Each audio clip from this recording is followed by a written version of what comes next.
Good evening, good afternoon, and good morning to our Global Academic Network. Boa noite, boa tarde e bom dia. Welcome back to day two of Tell Me 2026, the third International Symposium on Biographical Narratives in Arts, Media, and Society. My name is John, and it is my absolute pleasure to continue serving as your symposium's MC. Today, we resume our exploration into the power of biographical narratives, once again activating our digital bridge across Macau, Portimão, and São Paulo. We kick off today's program right away with session 3, diving into highly relevant theme of AI, ethics, and post-human narratives, reconstructing memory and biography. To introduce our panel, guide our researchers' presentations, manage the timeframes, and lead the concluding discussion panel. I am pleased to pass the floor to our session moderator. Please welcome Professor Filipa Martins from University of St. Joseph. Professor Martins, the virtual screen is yours to start day two. Thank you. Thank you, John. Thank you for your lovely introduction.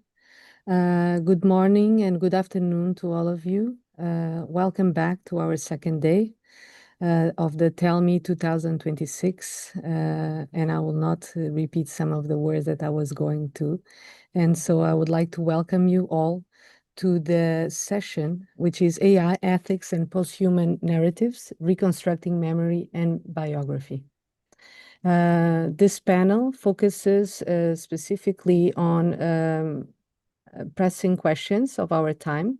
How do we handle authorship, authenticity, and consent when dealing with synthetic memories, AI?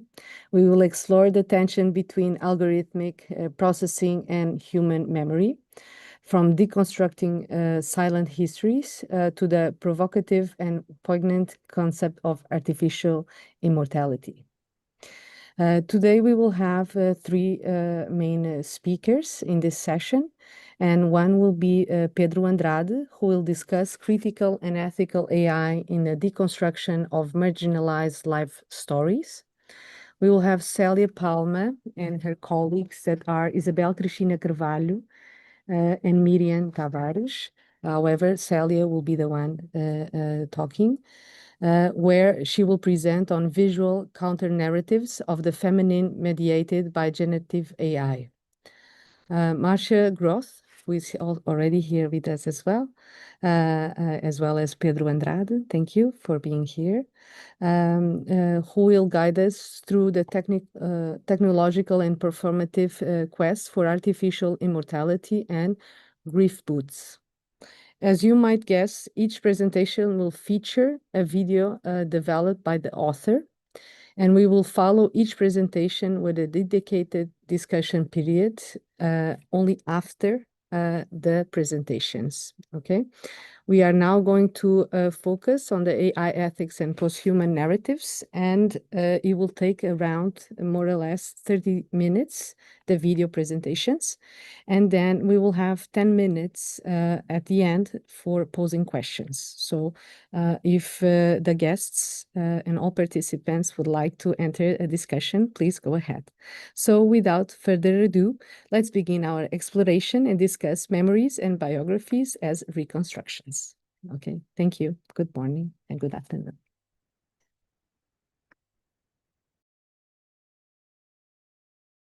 Biographies, autobiographies and/or autobiographies, critical and ethical artificial intelligence in biographical narrative, theory, practice, and the politics of storytelling. Please note that this presentation lasts 10 minutes. While listening to the oral narration on the yellow highlighted parts, consult the screen for more details. Table of Contents. Part 1. Theoretical Foundations. Part 2.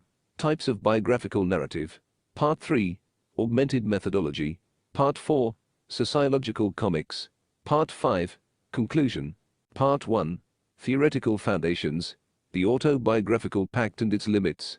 Philip Lejeun's 1975 foundational concept of the autobiographical pact, meaning the implicit contract between author and reader that the narrative I refers to a real historical individual, has been both enormously productive and vigorously critiqued.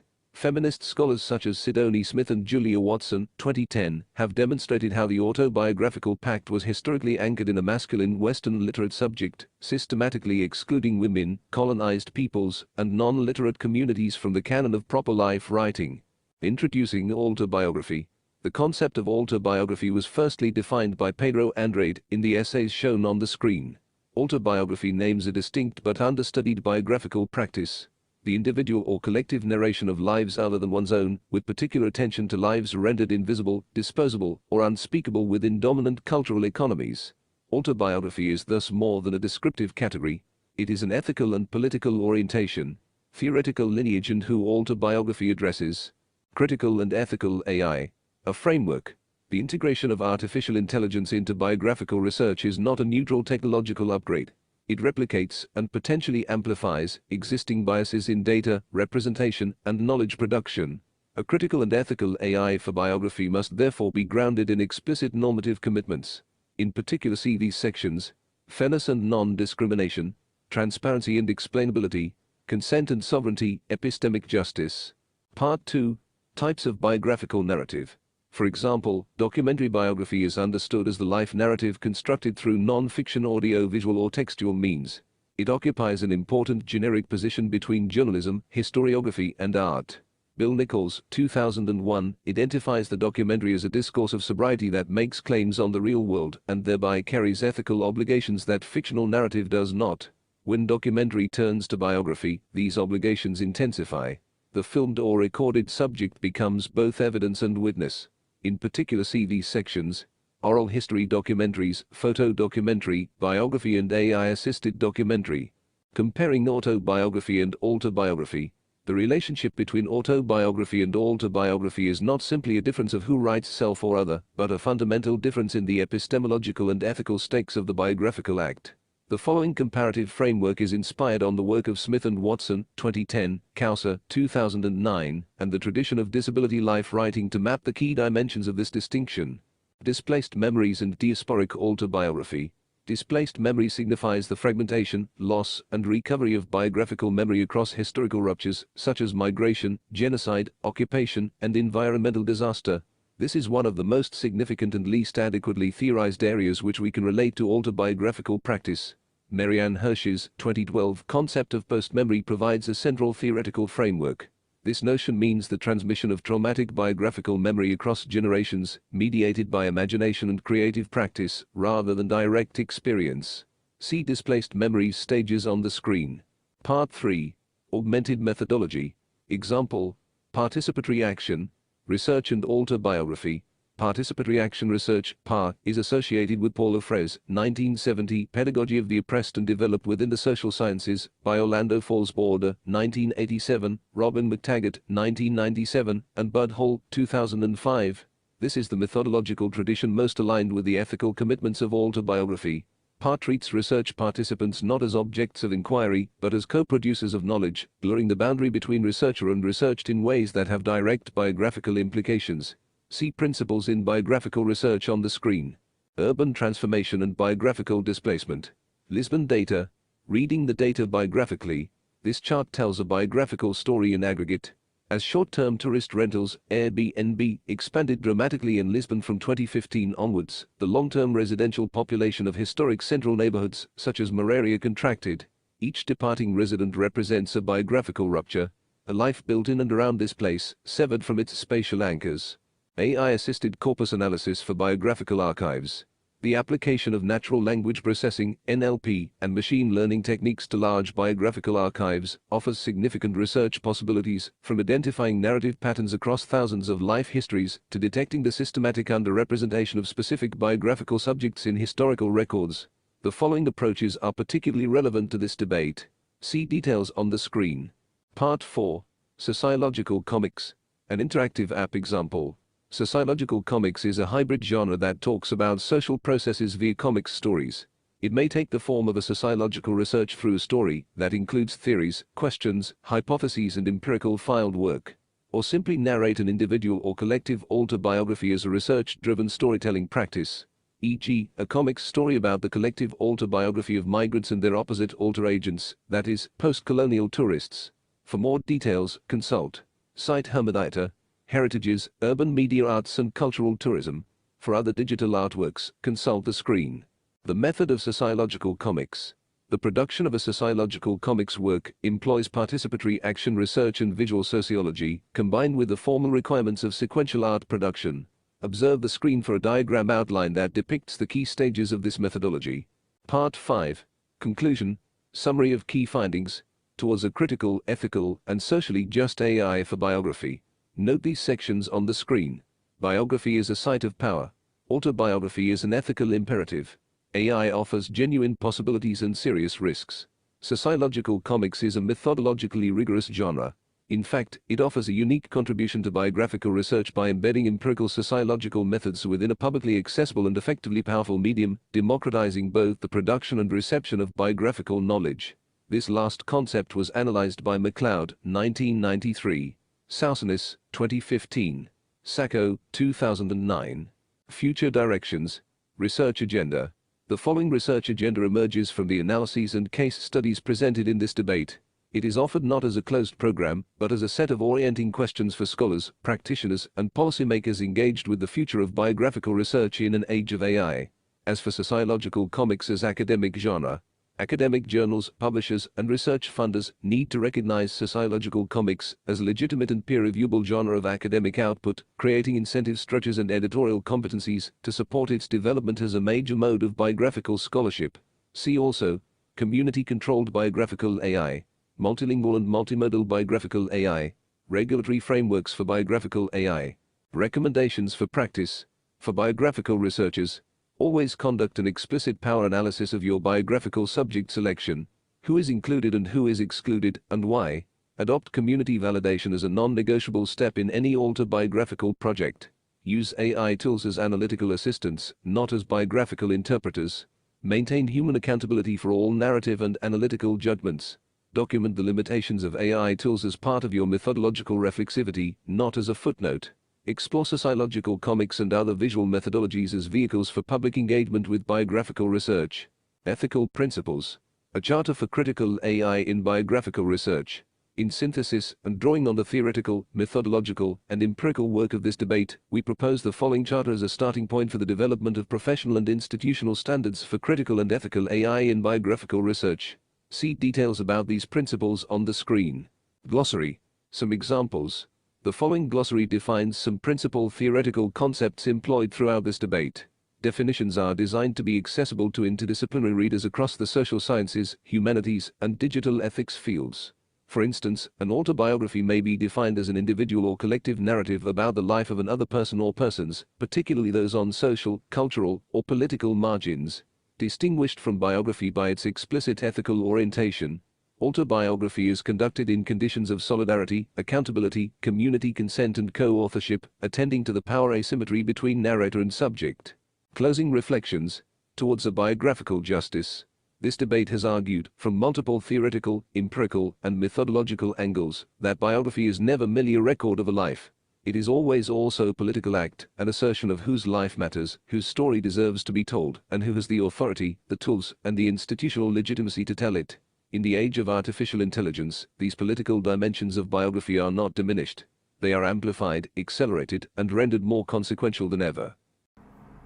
Olá, boa tarde. O meu nome é Célia Palma e sou doutoranda em Mídia Arte Digital na Universidade do Algarve e na Universidade Aberta. É com muito gosto que partilho convosco parte do trabalho que tenho vindo a desenvolver na minha investigação de doutoramento, centrada nas relações entre mídia arte digital, tecnologias emergentes e identidade feminina.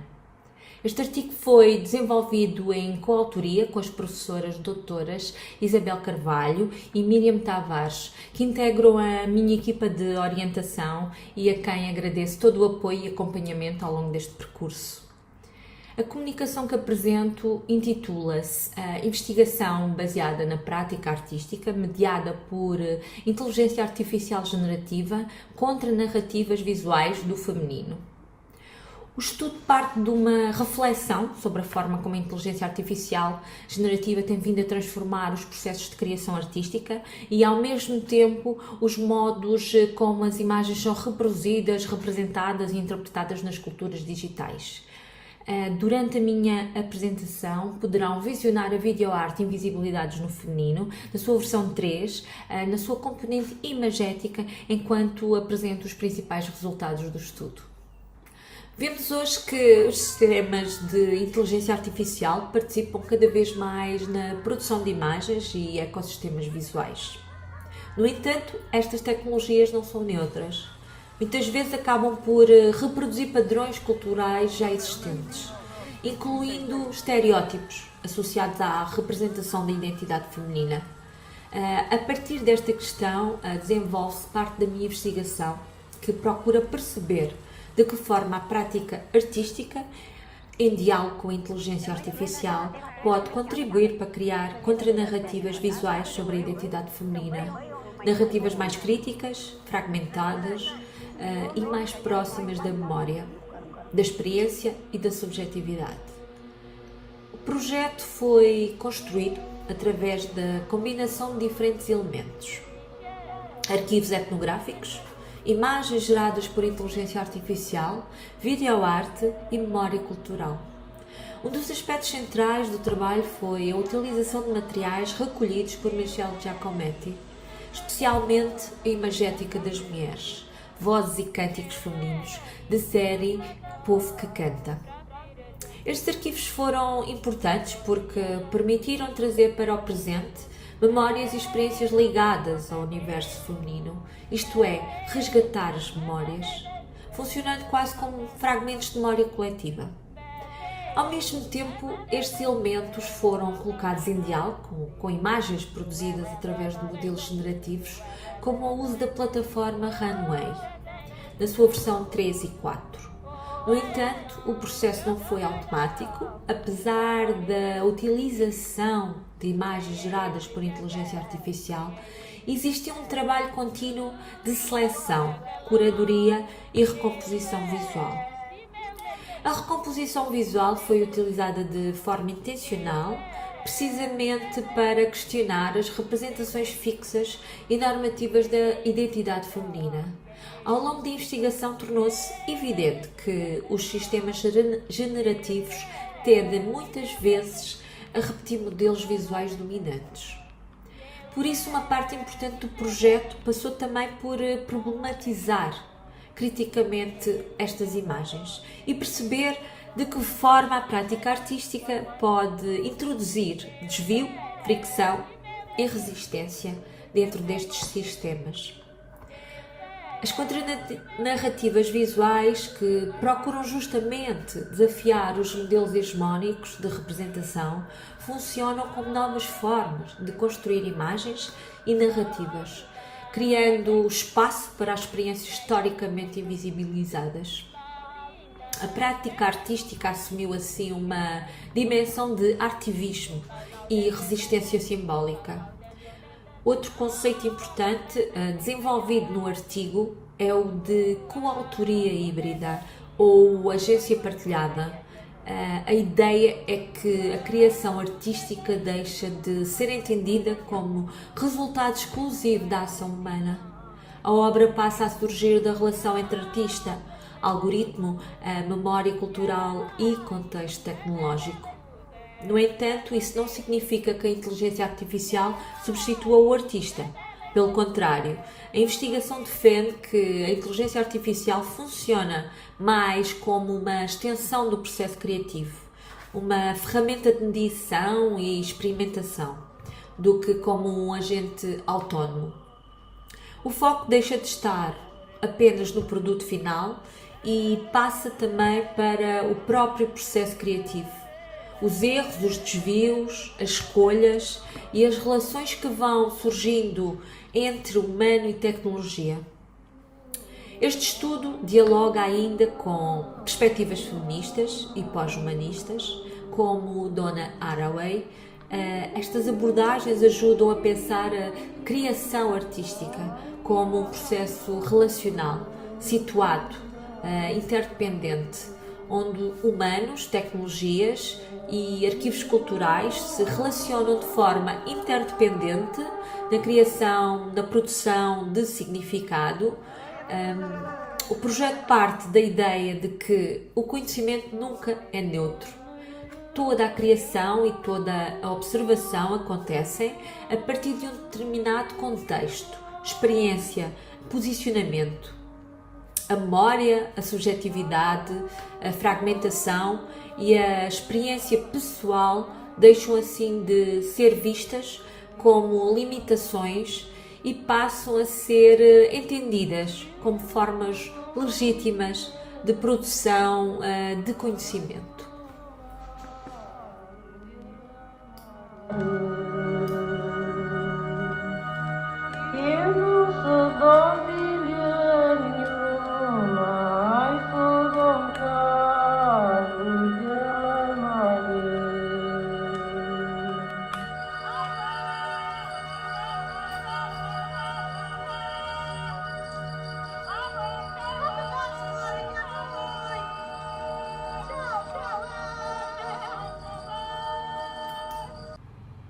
Como conclusão, a investigação permitiu compreender que a inteligência artificial generativa pode funcionar como um espaço de experimentação crítica dentro da prática artística.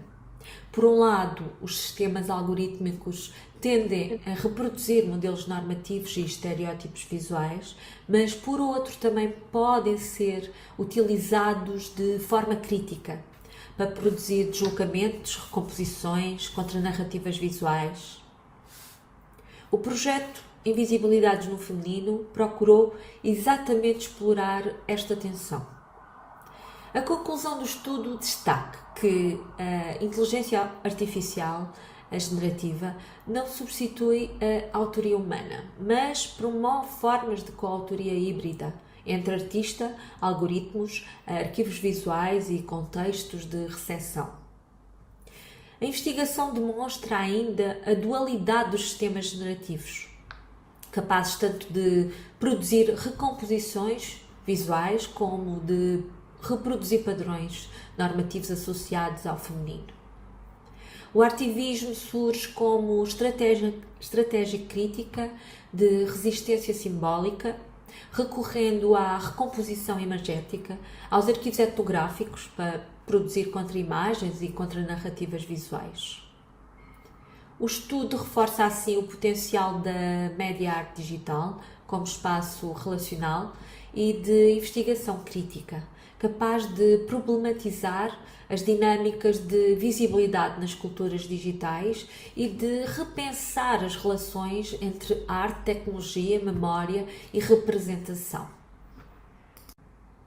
E apesar dos contributos alcançados na produção de contranarrativas visuais, o estudo conclui ainda que permanecem em aberto diversas questões éticas e culturais relativas à persistência de representações normativas na mediação algorítmica, sinalizando a necessidade de futuras investigações para aprofundar estas temáticas. E assim termina a minha apresentação. Muito obrigada.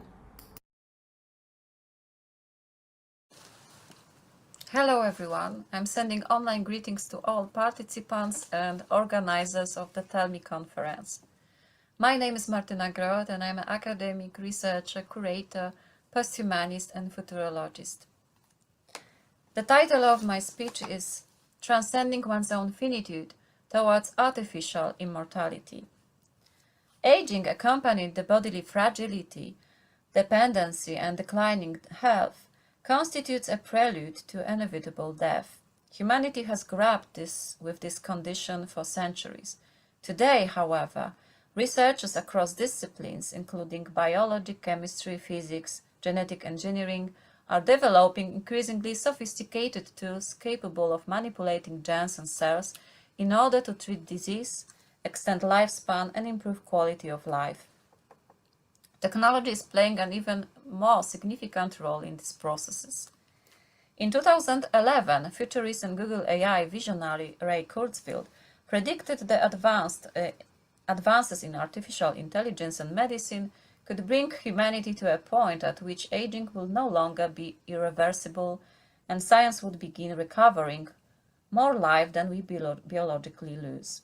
According to Kurzweil, the inevitable trajectory of the development leads towards the singularity. a convergence of human and artificial intelligence through brain-computer interfaces, resulting in a radical expansion of human cognitive capacities. Today, the vision appears less abstract, not least because companies such as Neuralink have initiated the first clinical trials involving implantable brain-computer interfaces, originally developed for paralyzed patients and neurorehabilitation. Polish researcher Katarzyna Nowaczek-Basińska references a number of contemporary initiatives advancing ideas of immortalism and technological overcoming of death in her dissertation. One of the most prominent events promoting the vision as the international conference Global Future 2045, organized in Moscow in 2012 and later in New York in 2013 by Russian billionaire Dmitry Itskov, founder of the Avatar 2045 project. Around the same time, Professor John Martin Fisher launched the Immortality Project at the University of California, while Stephen Cave published Immortality, arguing that the desire of immortality has long served as one of the primary driving forces behind human civilization. Today, one of the most visible public figures associated with this movement is American billionaire Brian Johnson, who since 2021 has become conducting self-experiment known as Blueprint. Johnson meticulously documents nearly every aspect of his life: diet, sleep, biological parameters, medical test results, aging processes, and subsequent medical procedures. His body functions simultaneously as a laboratory, data archive, and performance broadcast through social media. The boundaries between science, biohacking, and self-fashioning become increasingly blurred. Johnson not only subjects himself to experimentation, but also performs himself as a prototype of the future human. His anti-aging protocol, widely discussed and criticized by some experts as obsessive and based on unverified practices, gradually evolved into a broader social movement known as Don't Die. The phrase has become simultaneously as a philosophy, a brand, and a promise of technologically transcending death. Johnson's story is also explored by the Netflix documentary Don't Die, The Man Who Wants to Live Forever, directed by Chris Smith, in which he admits to operating at the extreme edge of scientific possibility. Following Nowaczek-Basińska, I describe such practices, centered on the living or dead body, as a vehicle of immortality-oriented transformation, as an onto-performance of immortality. Aging is increasingly framed as a technical problem requiring a technical solution, directly invoking the transhumanist vision of posthuman, an enhanced being liberated from biological limitation, and, in its most radical formulation, transcending corporeality altogether to function within a digital environment, in silico. As early as 1998, an international group of authors drafted the Transhumanist Declaration, later updated by Humanity Plus. The organization's very name reflects the idea of humanity technologically expanded and enhanced. Today, Humanity Plus constitutes one of the key philosophical and intellectual platforms supporting transhumanist ideas, practices, and research concerned with overcoming the biological limits of the human condition through technology. Published in February 2026, the human-centered study at SWPS University, entitled Will We Become Cyborgs?, examined the willingness of Polish society to adopt technologies extending beyond therapeutic applications. Technologies designed not merely to repair the body but also to enhance its capabilities. The study involved 2,233 participants.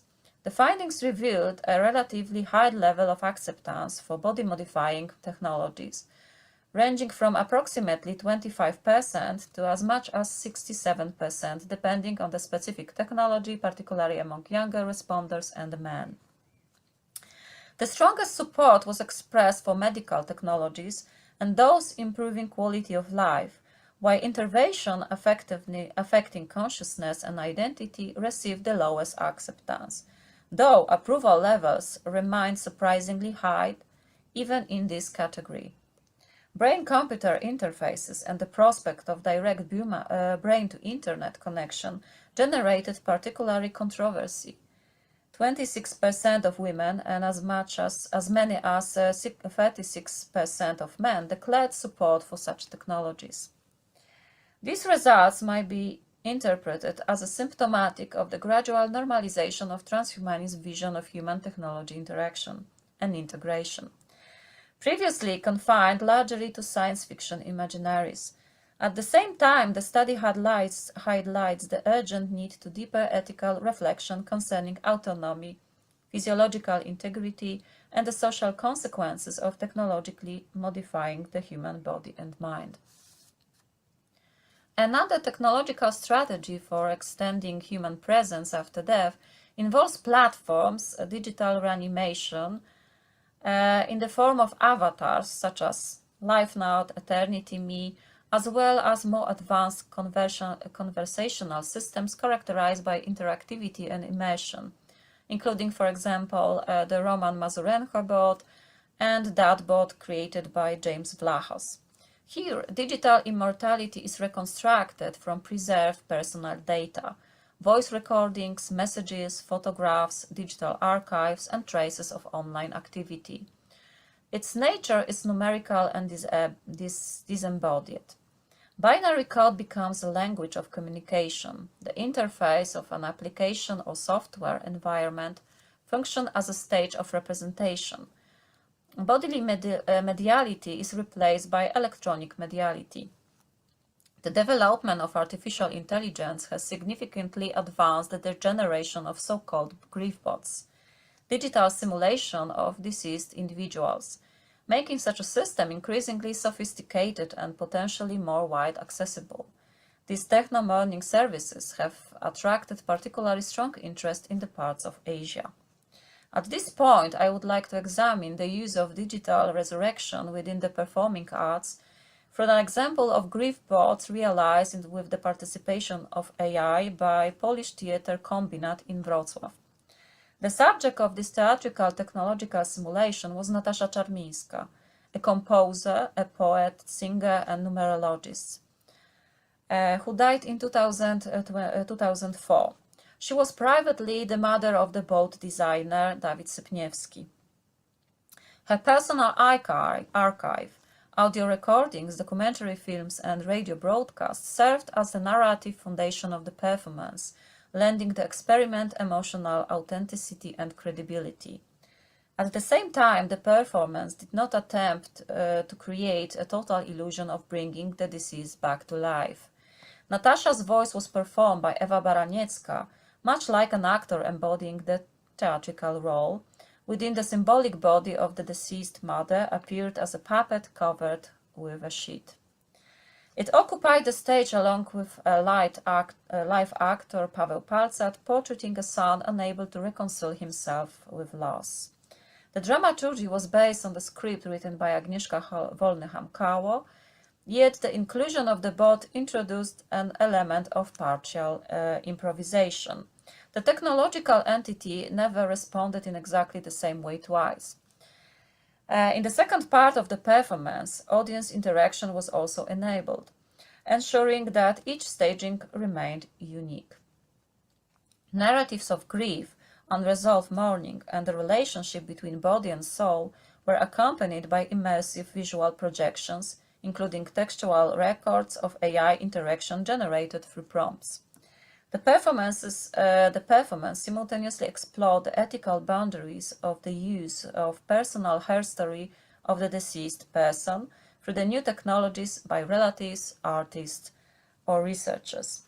It raised questions concerning the right to feed artificial intelligence with private archives of the deaf, simulate their voice from audio recordings, or digitally resurrect them in alternative technological form of presence. Are we creating a new kind of hydra, an entity potentially escaping our control? Can grief and the desire of maintaining contact with the deceased justify such practices? And finally, does digital reanimation generally help us process mourning, or does it instead prolong the impossibility of accepting absence?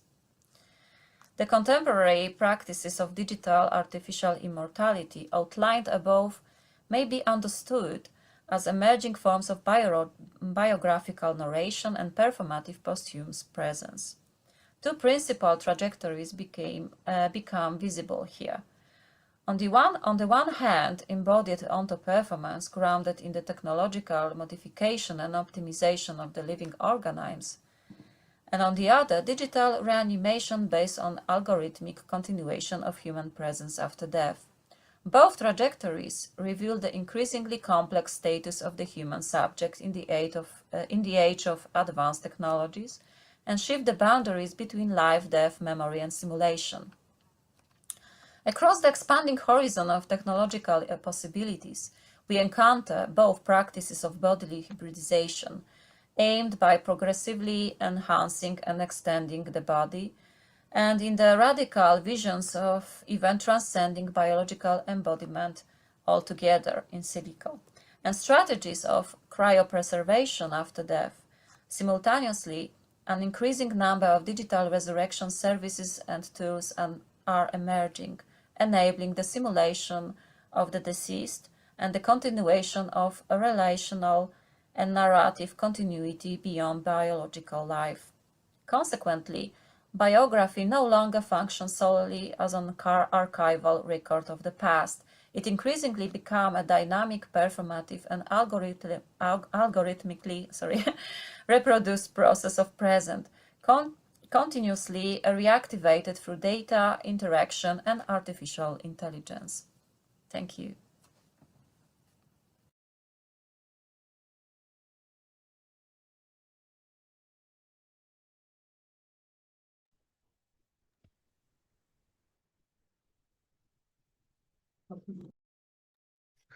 Boa tarde, good afternoon again, and good morning, bom dia.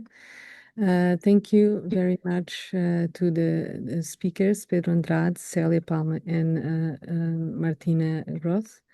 I would pose some questions, or is anyone in the audience that would like to ask a question to the authors?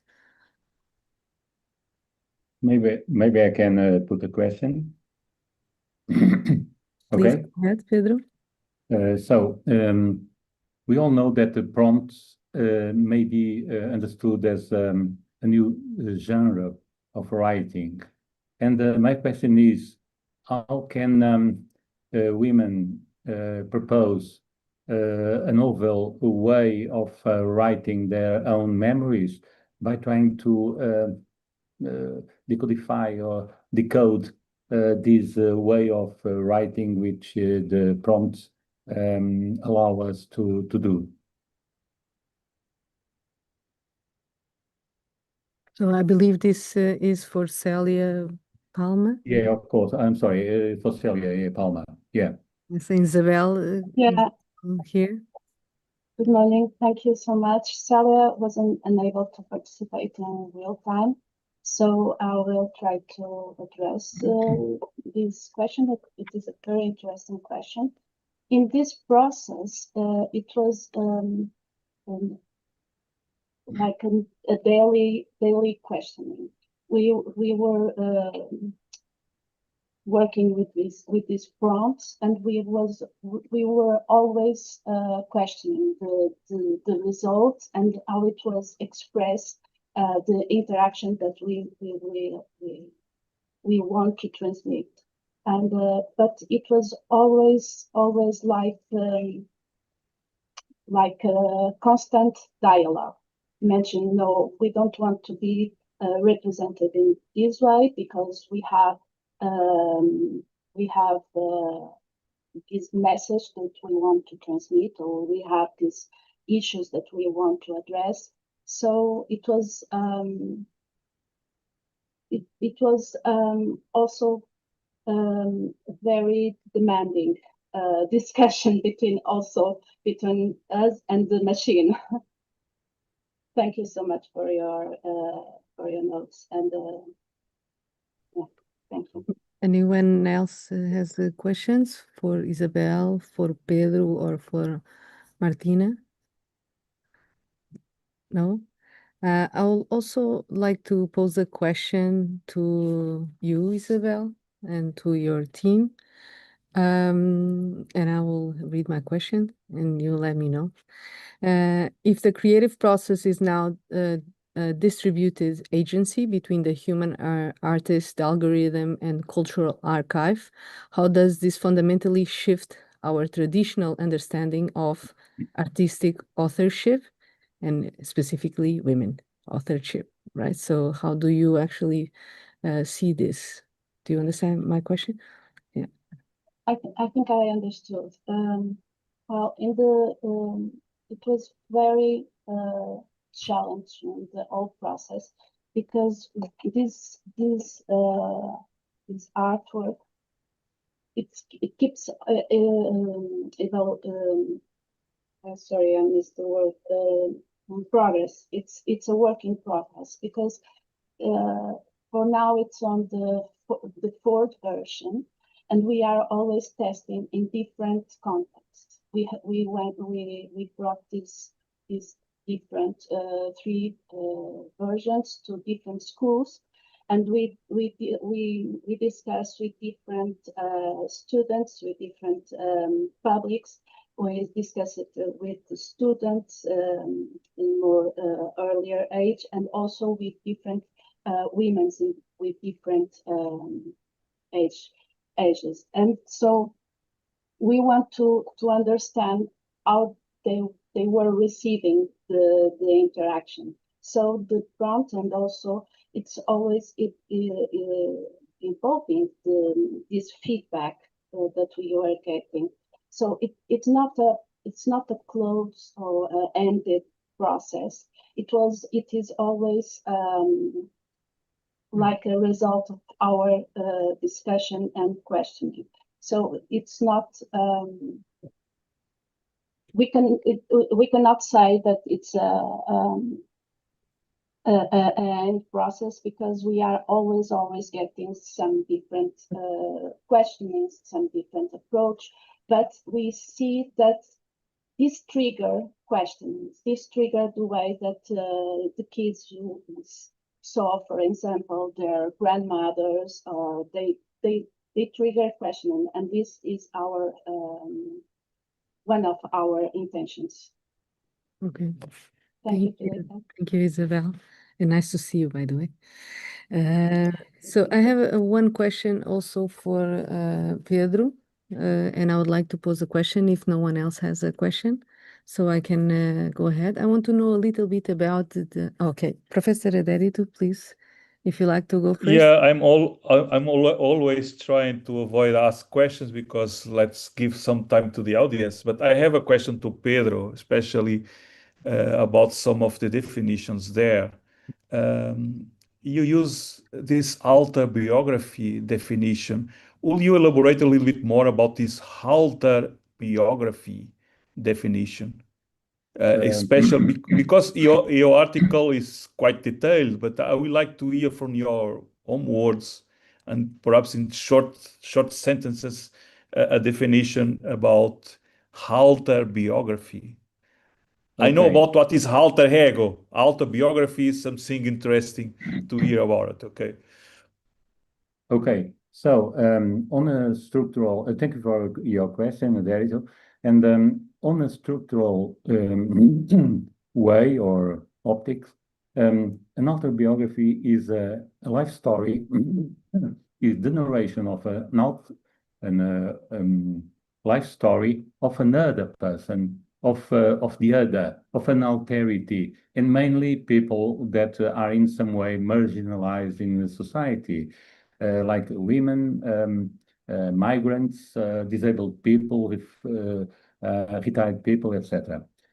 On the contextual side, or optics or perspective, very often institutions just marginalize the narration from people that don't belong to some classes, social groups, etc. And on the contrary, communities very often they produce a much more interesting communication between them and them and their memories. Thirdly, in the sense of a practice, I'll try to be brief.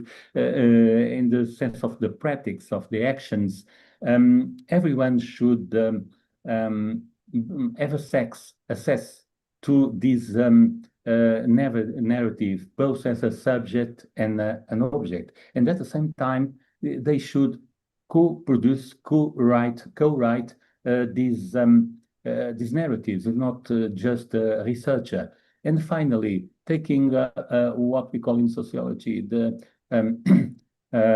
spheres of society, the fields in in the perspective of economic fields, the narrated should have as well a propriety of his own work, of his own writings. And if we take the power realm, she or he has to have the same possibility and biography justice to participate. And finally, in the cultural realm, he or she should be able to produce not just narratives in a traditional way, but as well use all the possibilities and be careful as well on the risks of the new technologies, and namely artificial intelligence, and mainly and even more deeply the generative artificial intelligence, as we know, as a power, an incredible power that it's only at its beginnings. Okay. Yeah, I think it will be. I will for sure focus a little bit more of my attention to this your article, because the definition is rather interesting. It can be developed in other contexts too. Thank you, Professor Pedro and Professor Adérito. But anyone else has questions for Pedro? I will not pose my question because I don't think we have much time, but I will pose a question to Martina then. So we will have a bit of time also with Martina. I actually think that your paper is quite interesting and that is a little bit risky, I think. Also, I really enjoyed knowing a bit about artificial immortality and grief bots, which I actually it's quite interesting. But my question is about ethical boundaries, right? Like you mentioned as well. So, isn't it this risk in terms of psychological perspective that techno mourning? So, if we talk with the bot, right? And then we have like these conversational simulations, right? And then it's a little bit unnatural, right? So you don't have time to grieve your late one. So isn't this a problem that will bring a lot of psychological issues also to people? Or because we need to accept that the person is gone, right? So how can the bot also, right, give us that sense of, let's say, acceptance? And do I make myself clear with this, Martina? Is Yes, quite yes. Thank you, Philippe. I think I understand your question, and thank you for that. It's tricky. Yeah, because it is quite dangerous to have a contact with avatars via platforms, or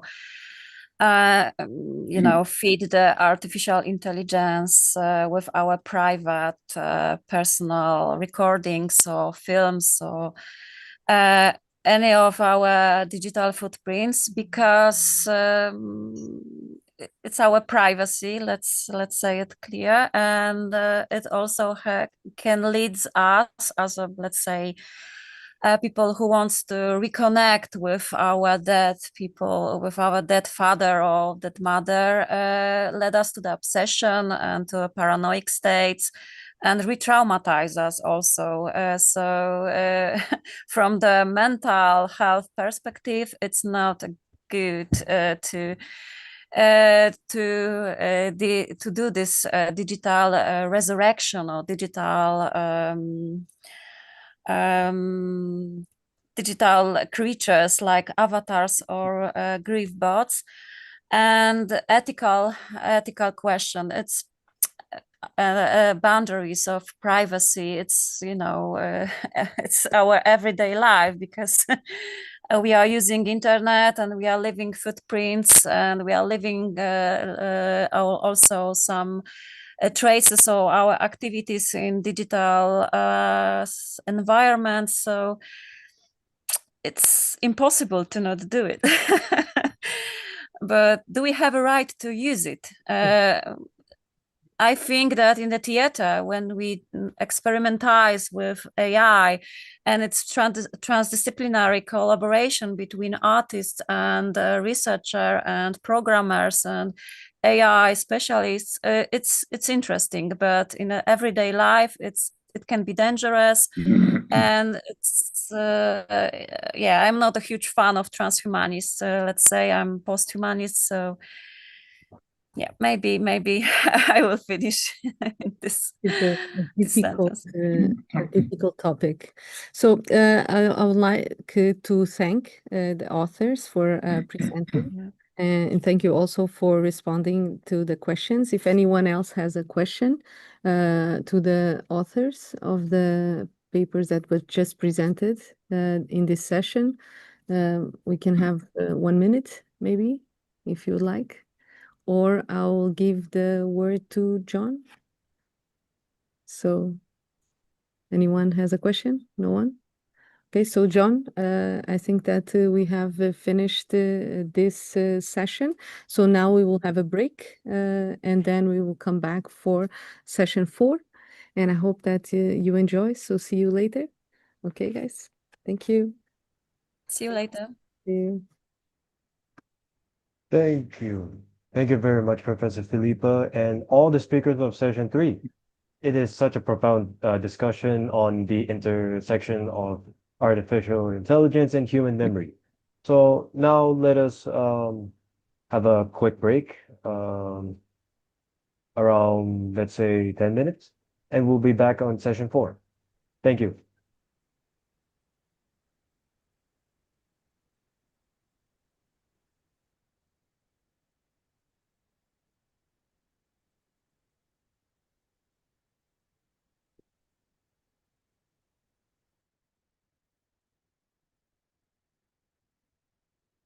Hello, Professor Aderito. Good morning.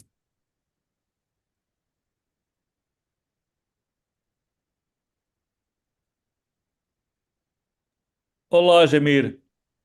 Olá, Bem, tudo bem? Então, vai ser nesse mesmo link ou daqui a 10 minutos? Agora aqui no Brasil são sim, daqui a 8, 10 minutos. tá, Daqui a 10 minutos. tá bem, daí eu retorno. É que é o seminário normal de sexta-feira, né? Isto. Ou faz parte do Tell Me? Não, isso é o Tell Me.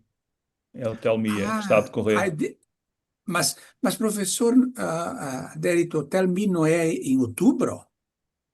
Não, não, Tell Me está a acontecer agora. Tell Mas Me. aquele outro evento de outubro, o que que é então? Em novembro, não, em outubro teremos. Em novembro, Sim, é início o nosso será evento, né? o simpósio doutoral, e para além do nosso evento, Glosofia, né? Filosofia. Glosofia, é. Em novembro, início de novembro, temos o simpósio doutoral, e depois Ah, em é o novembro, simpósio, finais tá. de novembro, temos a conferência Artefacto. Tá. Ah, então tá bem. O Isso. Agemir faz parte do comitê científico, até fez umas revisões de trabalhos neste evento. Já não se deve Isso. ler São tantas coisas. Sim, são tantas coisas que se cruzam, né? Já se Nós cruzam. mas estamos bem. Então, Ok. dentro de 10 minutos estarei de 10 volta aí, minutos. tá? Ok. Tá. Então, até já, até já. Abraço. Deus, até já.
Welcome back, everyone.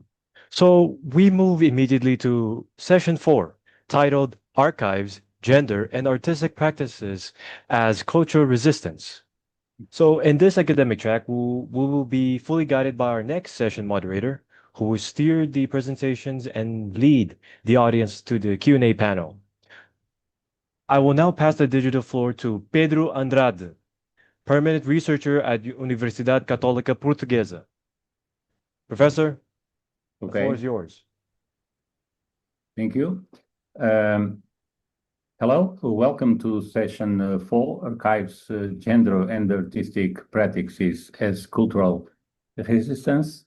I'm Pedro Andrade and will moderate this session. Here we will focus on the power of biographical narratives to question and transform the structures through which societies understand themselves.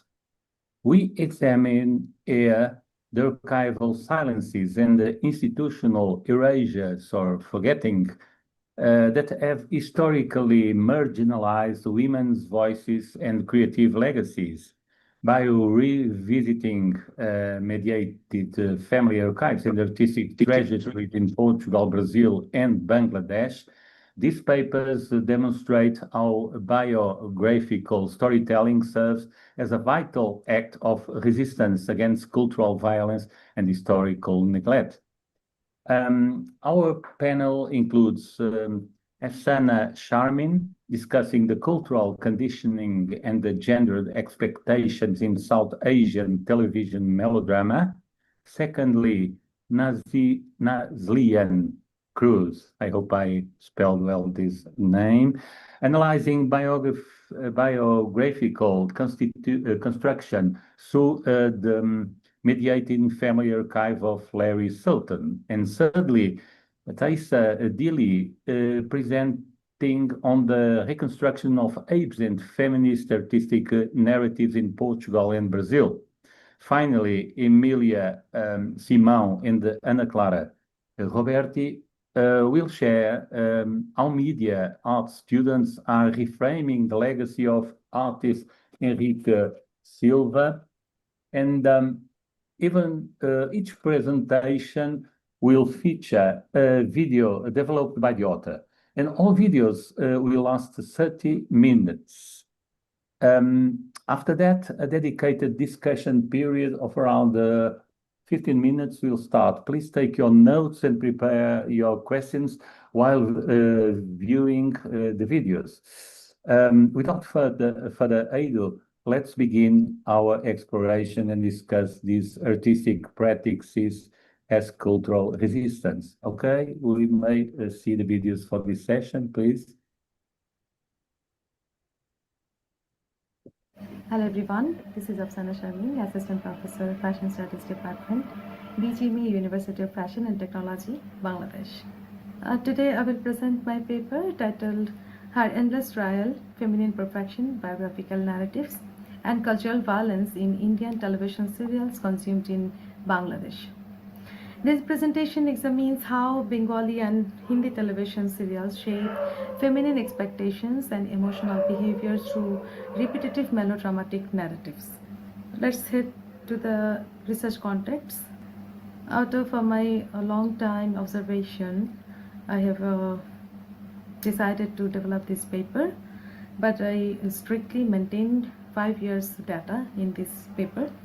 Between 2021 and 2026, Indian, Bengali and Hindi television serials became deeply embedded within everyday domestic life in Bangladesh.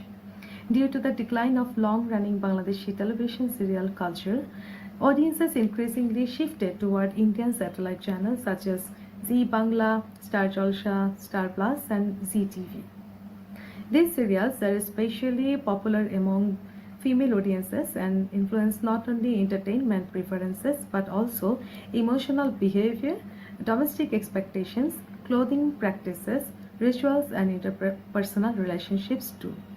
In my research focus and methodology, I tried to gather This study focuses on selected Bengali and Hindi television serials broadcast between 2021 and 2026 and widely consumed in Bangladeshi households. The research combines textual analysis of serial narratives with long-term observation of audience behavior, and domestic viewing culture. The paper examines how recurring feminine narrative structures normalize emotional sacrifice, endurance, and moral perfection while shaping everyday social expectations of women. Main argument goes to many Bengali and Hindi serials. Female protagonists are repeatedly represented through symbolic forms of divine femininity. Their emotional resilience, sacrifice, and moral endurance resemble culturally familiar goddess figures such as Durga, Kali, Santosi Mata, etc. These women are expected to carry the emotional and moral burden of the family while confronting betrayal, injustice, and domestic conflict without collapse. In this framework, the protagonist is not allowed to remain human, she must become symbolic. Let's head to the slide number 5, divine feminine construction in melodrama. The central argument of this paper is that South Asian television serials do not simply portray women as strong. Instead, they repeatedly construct an idealized model of feminine endurance in which women are expected to sacrifice, protect, forgive, and emotionally survive every form of conflict. Strength becomes an obligation rather than freedom. The female protagonist is valued only when she continues to endure suffering while maintaining moral perfection. From Bengali television narrative, I have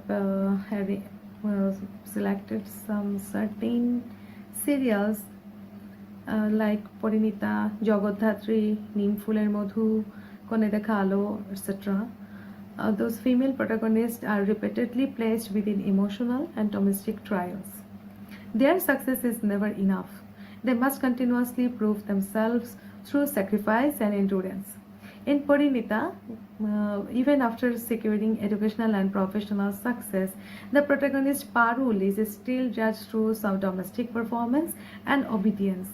Similarly, in Kone Dekha Alo, we find Laju's medical education becomes a source of marital and familial conflict, suggesting that feminine ambition remains secondary to domestic expectations. On the other hand, while we look at the Hindi television, we find ये रिश्ता क्या कहलाता है, घूम है किसी के प्यार में, and Bhagya Lakshmi.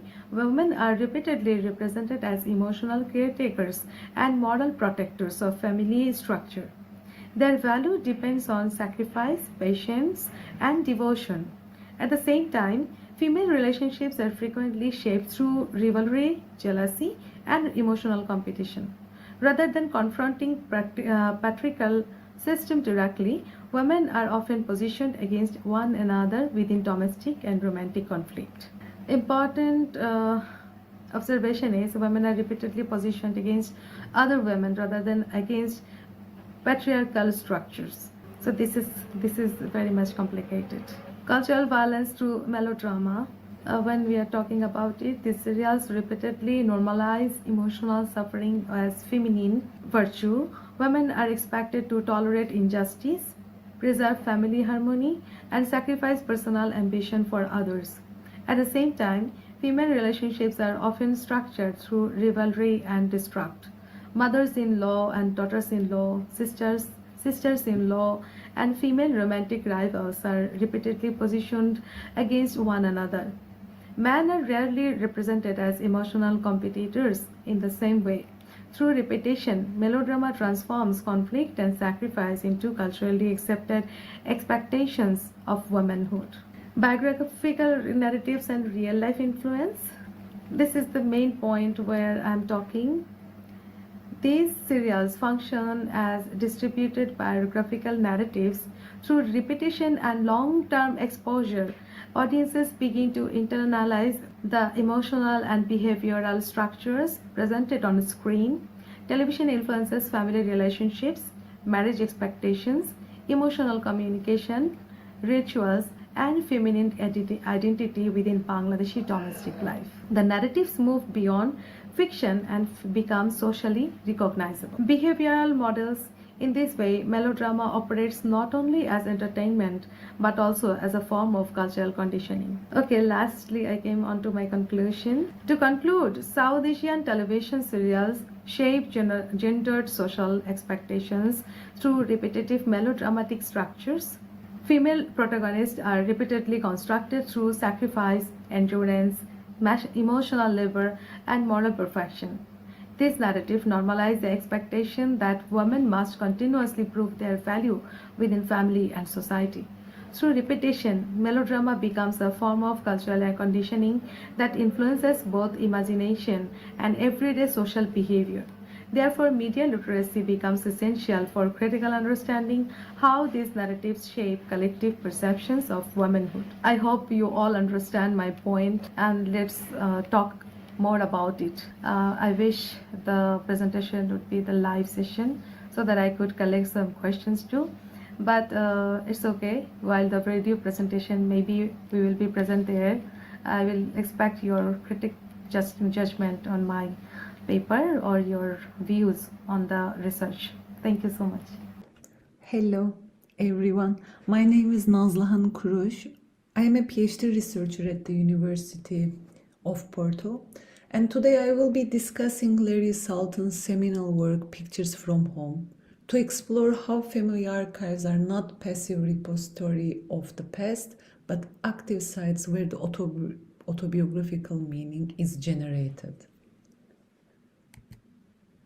First published in 1992, Pictures from Home is a hybrid project almost take a decade to complete. It intertwines stage color photographs, candid family snapshots, home movie stills, and textual fragments. This structure destabilizes the conventional boundary between document and construction. I want to take your attention to the still frames, which Salton used stills from 80mm home movies of his parents. So these frames are extracted from moving images and turned into static photographic fragments. This is a crucial gesture because Salton doesn't give us a direct access to the past. Instead, he shows us how the past is mediated. These images don't say, this is how we were. They ask, how are these images to be read? So, this is not a traditional family album then. Salton doesn't simply record his family, but he restages, questions, reconfigures their images into narrative. What becomes especially striking is the instability between document and performance here. So some image appears spontaneous, almost documentary, and others are clearly staged, and Salton deliberately blurs the distinction between two. And this tension forces us to question the authority that we give usually to the family photographs. A key example of this dynamic is in the scene where he photographs his mother while she appears to be asleep. At first, the text seems intimate and observational and almost like a private documentary moment. Salton notices faint grass stains on the underside of her foot from earlier that day, a detail that gives the scene an almost accidental realism, but then the text should slowly destabilize that impression. Salton begins to suspect that his mother may not actually be asleep. Her breathing feels controlled, almost synchronized with his own. And suddenly the scene changes completely.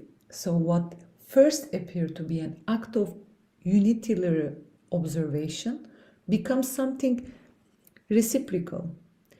Salton later writes, just as I was secretly photographing, she was secretly awake. This ambiguity is crucial because the photograph never confirms either possibility. By looking at these pictures, we don't know whether the mother is sleeping, posing, performing, or silently collaborating in the scene.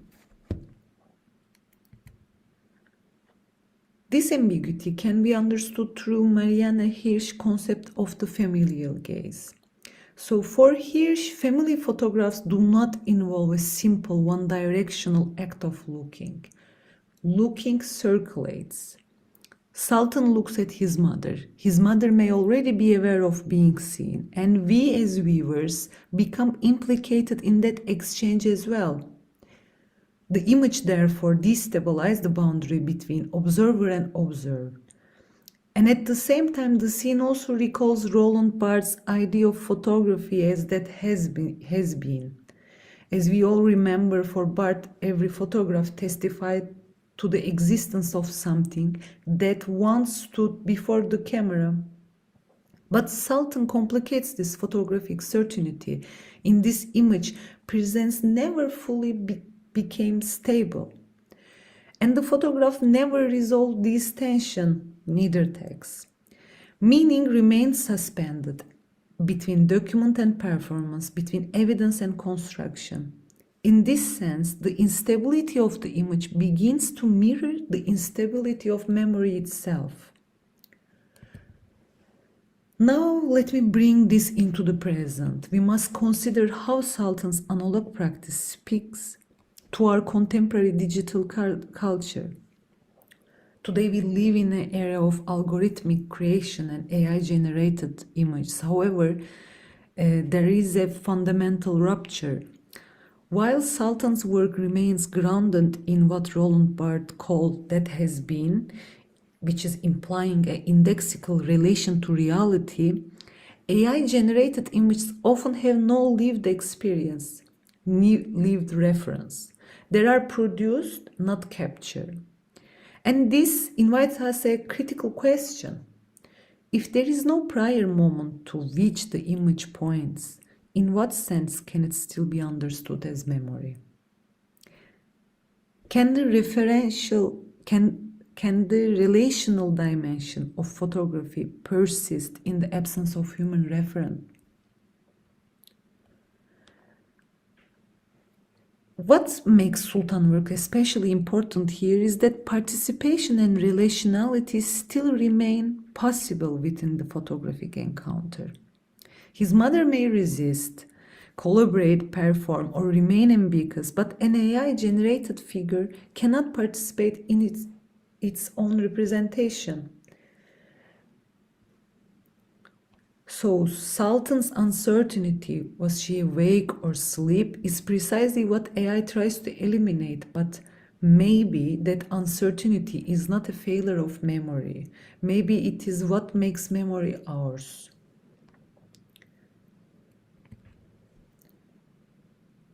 So Pictures from Home demonstrates that family archive is a dynamic field where narrative and performance intersect. Its power lies not in the faithful preservation of the past, but in the productive instability of reconfiguration. In this sense, the archive is never simply a repository of memories. It's a narrative field, a space in which document, performance, and traces of lived experience continuously intersects. At the same time, Sultan's work also helps us to recognize an important limit, exchange between photographer and the subject. But within contemporary database logic and generative AI system, this encounter risks disappearing altogether. The image may continue to simulate intimacy, memory, or family history, yet the relational structure that once grounded photographic meaning becomes increasingly difficult to locate. And perhaps this is why Sultan's work remains so important today. Not because it gives us certainty about memory, but because it teaches us how to think through its instability. Thank you so much for listening. Hello, my name is Faisa Dilly. I am a PhD student at the University of Coimbra and a researcher at the Centre for Interdisciplinary Studies. I will briefly present my research proposal. This study explores the historical exclusion of women artists from art canons in Portugal and Brazil, focusing on Josefa Greno and Abigail de Andrade. It examines institutional invisibility and how feminist digital practices can reconstruct their overlooked biographies. Systemic exclusion in art history occurs when art academies, exhibitions, and critical discourse acted as gatekeepers. Historiography reinforced exclusions, shaping dominant narratives.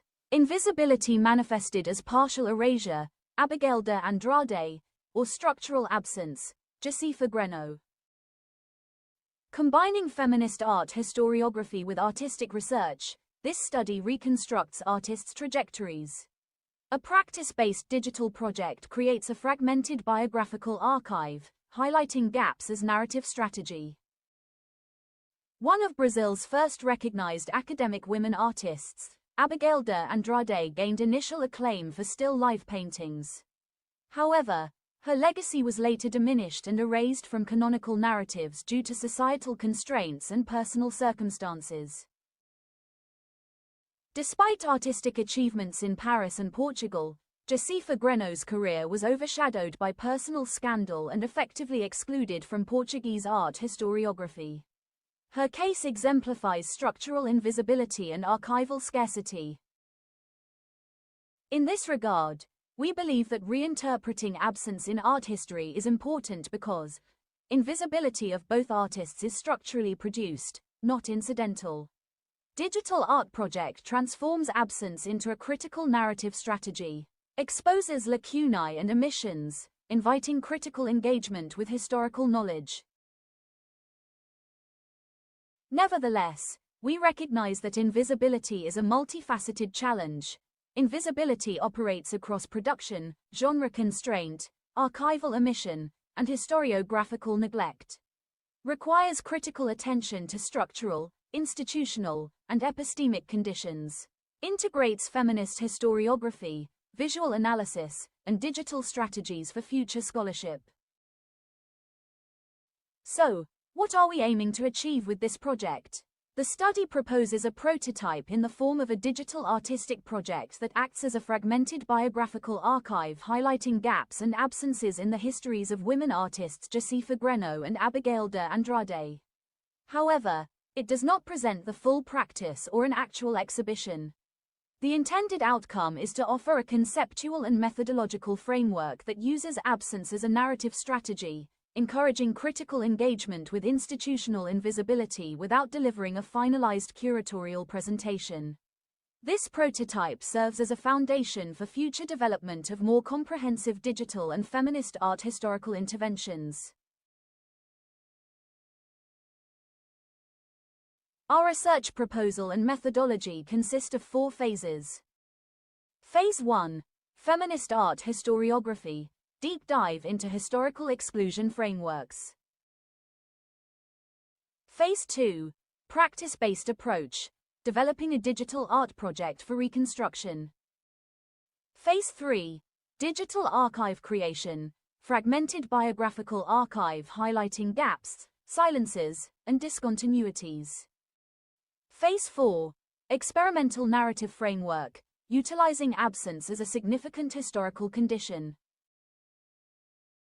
To draw a conclusion, we note that digital tools can be used to promote more inclusive narratives.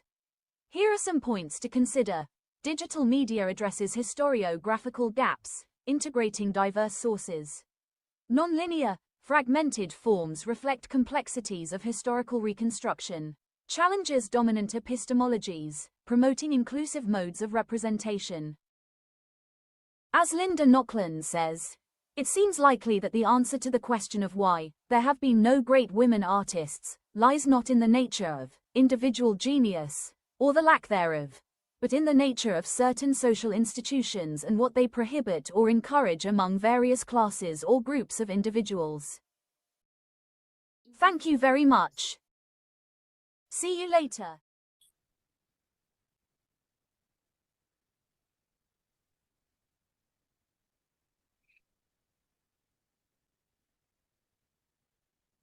Okay, so hello.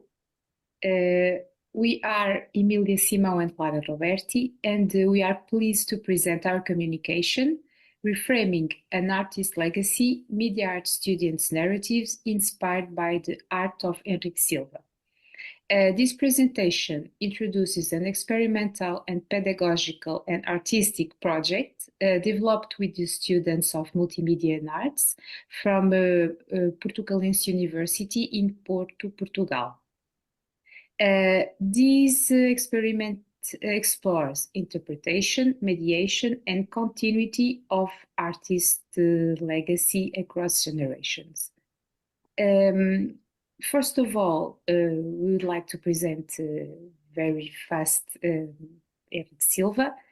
Henrique Silva is a central figure in Portuguese contemporary art. His artistic career spans more than 7 decades and reflects a sustained engagement with both traditional artistic practice and experimentation with digital media. Henrique Silva was also one of the founders of Multimedia and Arts program, in which this program is developed with the students. So this project was developed with the curricular unit in New Media, Techniques and Aesthetics. As part of the process, students visited Henrique Silva's home and atelier, as well as exhibitions of his work at the Cerveira Bienal in Portugal. These visits provided directed contact with the artist, Henrique Silva itself, and his creative environment, encouraging students to engage with his work beyond conventional art historical analysis. Rather than documenting his biography or reproducing his visual language, students were invited to create individual artistic responses based on their own subjective interpretations of his life, work, and artistic universe. Here we can see some pictures of this visit and the places where the students were. They could have this very close contact with Henrique and different artworks of him during this many decades of artistic development work. Also, behind the visit to the Henrique Silva's house and the atelier, students contacted as well with OBEMA. OBEMA is an observatory of electronic music and media arts, and one of our current projects is to build an archive with video artworks from Henrique Silva. About the activity itself, from a methodological perspective, this activity combines narrative inquiry, arts-based inquiry, and project-based research. The artistic production was approached not simply as a final outcome, but as a form of critical reflection and knowledge generation. Students were given considerable creative freedom, allowing experimentation across different aesthetics like drawing, digital art, photography, video, and also performance. This openness enabled biographical material to be transformed into plural artistic narratives through contemporary media practices. So we brought some examples to illustrate this and share some of these results. This first example explores a performative approach to drawing. In this project, the student created drawings while blindfolded, relying exclusively on sensory and affective memories of his encounters with Henrique Silva's atelier and artworks. This gesture transforms drawing from a visual act into a bodily and intuitive experience, in which memory becomes a subjective reconstruction rather than a faithful reproduction. The action was documented through video, which made visible moments of hesitation, uncertainty, and discovery.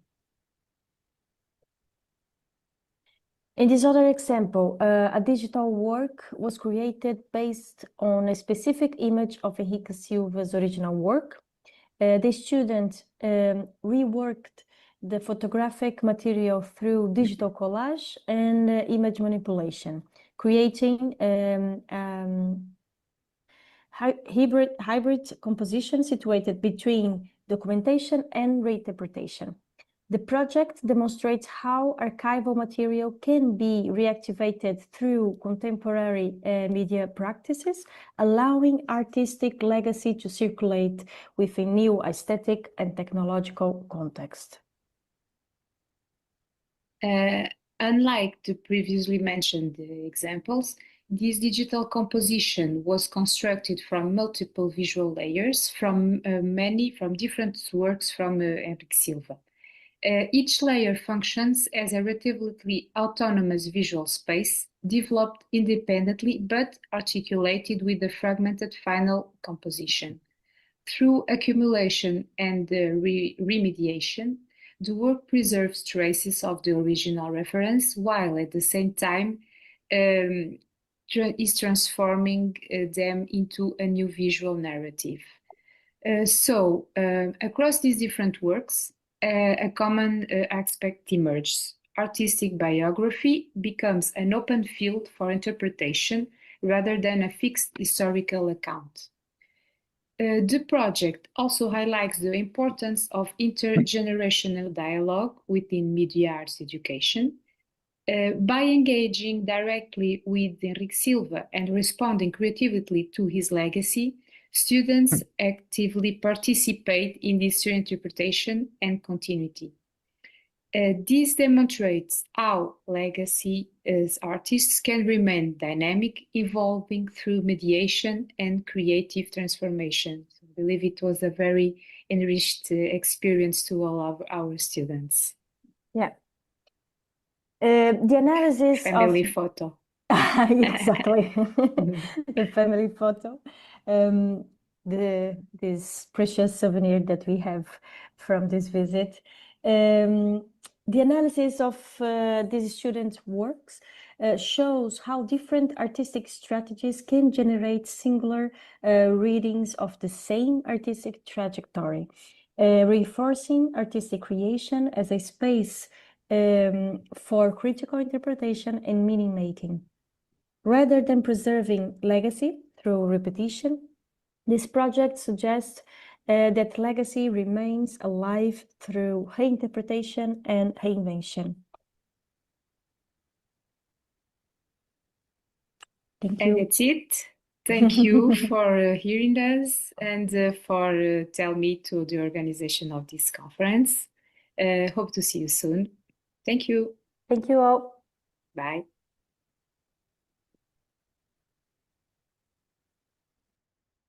Okay. So we'll initiate now a period of 15 minutes debate. We all observed and thought on the different presentation contributions. Is there some question you like to put to one of more presentation authors? Please be brief while formulating your question.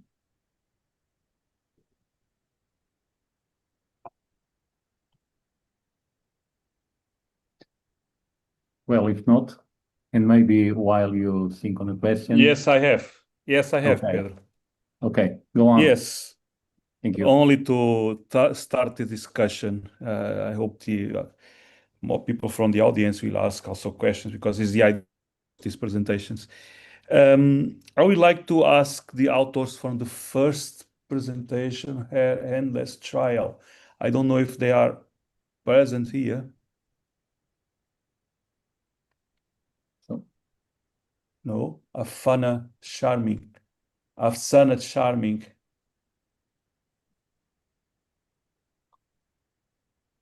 No. Okay. They are not here, unfortunately. Sana, can you respond? Then Are you I there? don't see. No, I don't think she's there. No. Okay. Then I have another question is regarding the second presentation from archive to narrative. Is the author there? Yes, I am here. Hello. Hello. Nazilan. Yes, Nazilan. Thank you for your presentation. And yeah, it's quite intriguing. Yes, some parts of your work is intriguing, especially when you mentioned several times that the sultan's own reflections. So he mixed their own reflections and also as an actor in the process of registering the photographs. So he is observing, but he's also part of where you mentioned, especially in page 82. This is a very interesting issue because it helps us also to understand how sometimes it becomes difficult for the researcher to find a way in the so complex system when people using their own archives, they are creating archives for the future, but they are also doing already some assessments of the archives. You mentioned here the image becomes a site where attachment loss coexist, reinforcing the idea that memory is not simply recovered but actively reconstructed through representation. How can we solve this? Because Sultan is actually creating the archive, but is also part of kind of reflection assessment of his own archive. Yeah. Exactly. So I really find this quite interesting as well, and I find these pictures from home so rich in terms of this how the interpretation of archive cross, and he doesn't just do this with the image but with text itself. So in along the book we will see like an interview, the mother talking, the father talking about the same family, and then they also discuss represent how he understood the image of mother, imagine with the father. And Yeah. theories such Josevan. Someone is perhaps you can mute them, please, John. Okay. Someone in the audience has an open mic. Yes. Okay. It's okay. So Yes, please continue. Yes. Yeah, theories such as Jose Van Dyck call this mediated memory, which is also quite intersect with AI, because Sultan clearly see this memory or archive not as a representation of past, but it is something mediated, selected, and he see how that each individual in the same family can interpret it differently. Such as in the book, there are different images that is quite nice that he point out that in the pictures mother and father taken, the mother posed the leg as it a bit like a model way. Yeah, she's not asleep. She's just not sleeping, I suppose. Yes. So we all see that this is all the interpretation of the memory, and so Yeah. like if we call this mediated memory, like he says, so it is not just a lived experience, but it is shaped by constitution, history, and personal interpretation. And I find it quite interesting also in relation this how the autobiographical narrative constructed. Yeah, I think it is a debated situation regarding to AI too. Because if we see that memory requires a lived experience, but AI generate, if we see the memory as mediated, then how we will position the AI? It's an open question. Quite interesting. Yeah. I think it gives us a lot of cues for further research, further reflection. Because it's really, really curious, really curious. Exactly. Because I can imagine that we have many cases like these ones, of course, not so organized like this archive. You can find personal archives like these ones where the owner is himself or herself changing the archive by themselves by adding already reflections to the archive, which also means a kind of input for further research. Yes, I also want to underline this. The archive here is not just photographs, but the still frames. So he took from the videos, and it later says that you could interpret this. It's different than a stable image, and quite interesting as well. Yeah. Thank you. Thank you. Thank you. I have more questions, but I will leave time for the rest of the audience, please. Okay, thank you, Nazlia. And Derito, is there anyone that wants to put a question? Yes, Ajimir. All right, go on. Your mic is, now. I would like congratulate the 4 presentations. Very interesting. But I would like to point out the first presentation from Bengali and the third presentation from Coimbra University.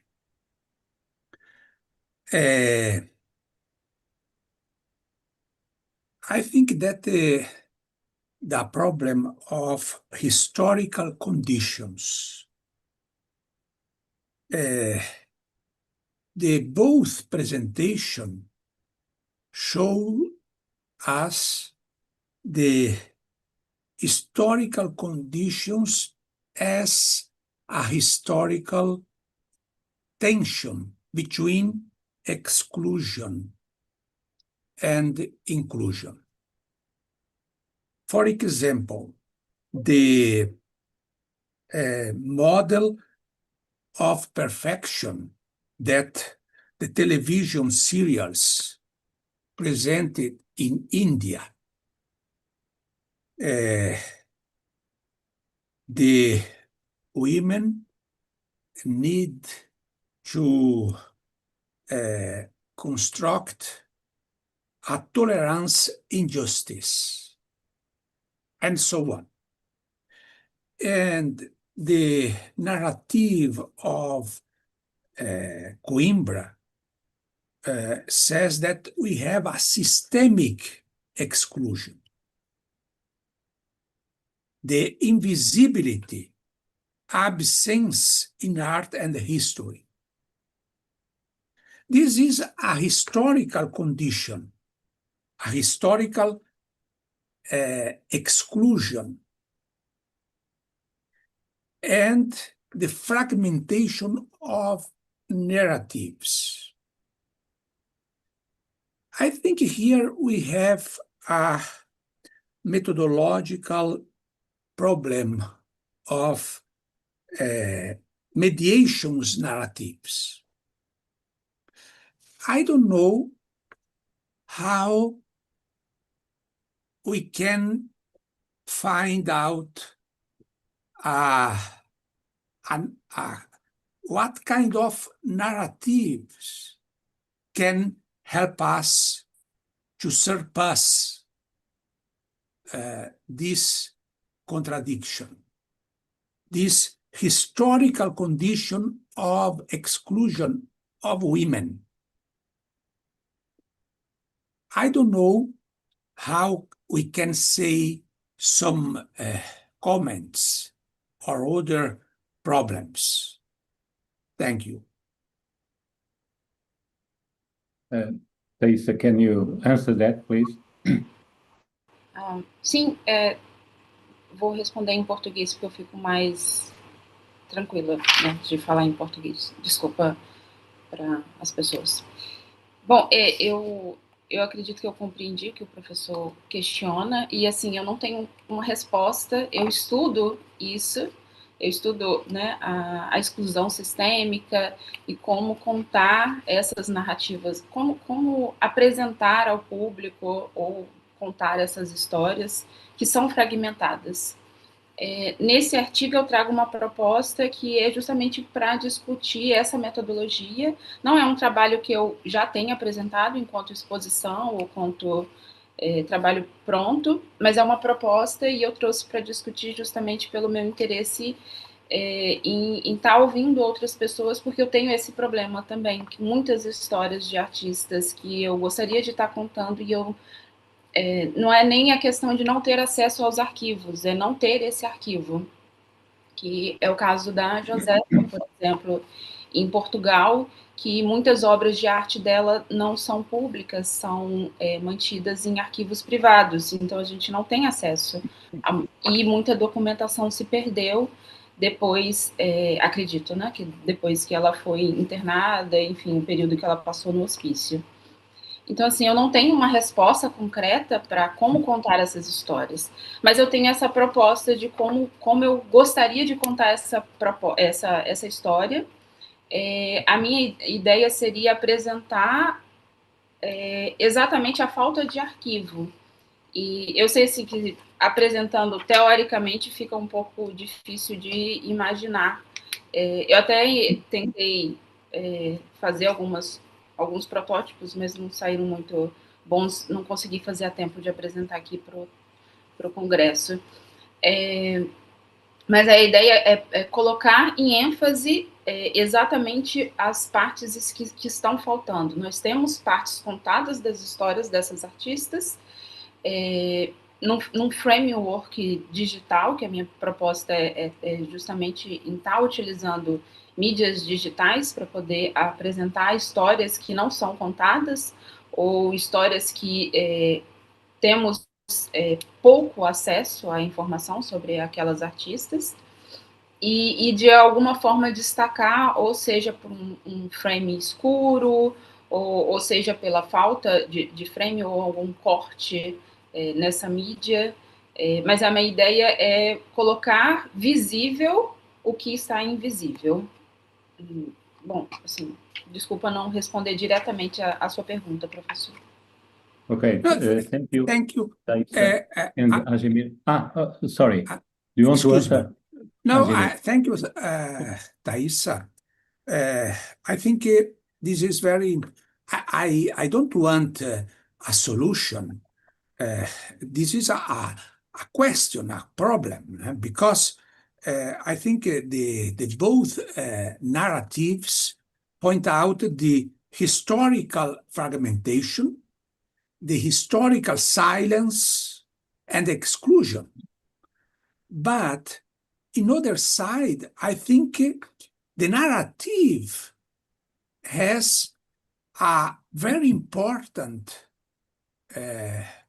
role of narrative as symbol.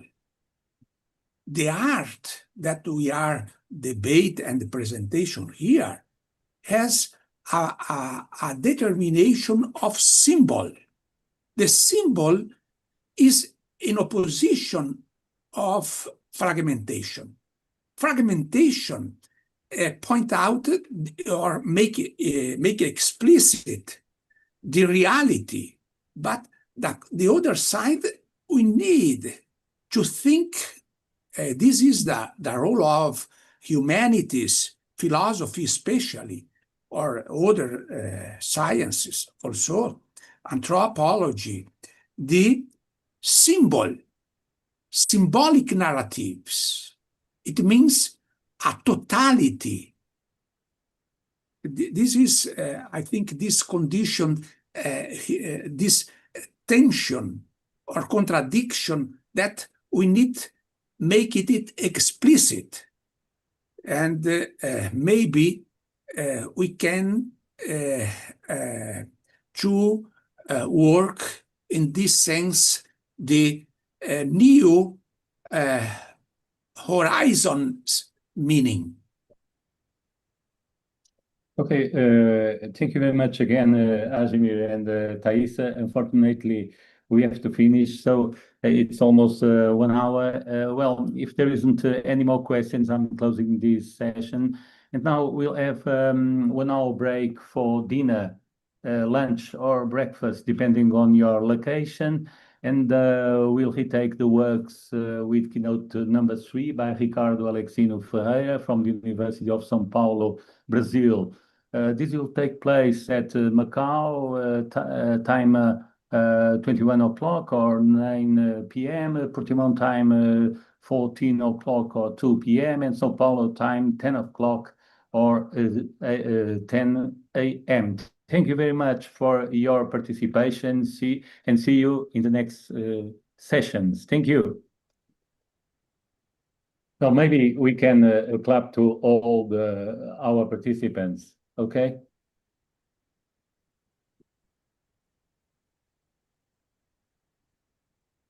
Thank you, Professor Pedro, and all the contributing authors for that wonderful session.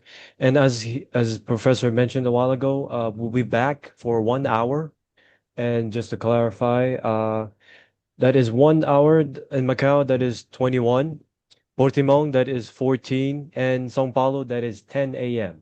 So we'll be back shortly for the keynote, as what Professor Pedro has said. So have a good lunch or dinner, and we'll be back. Thank you. Okay, thank you.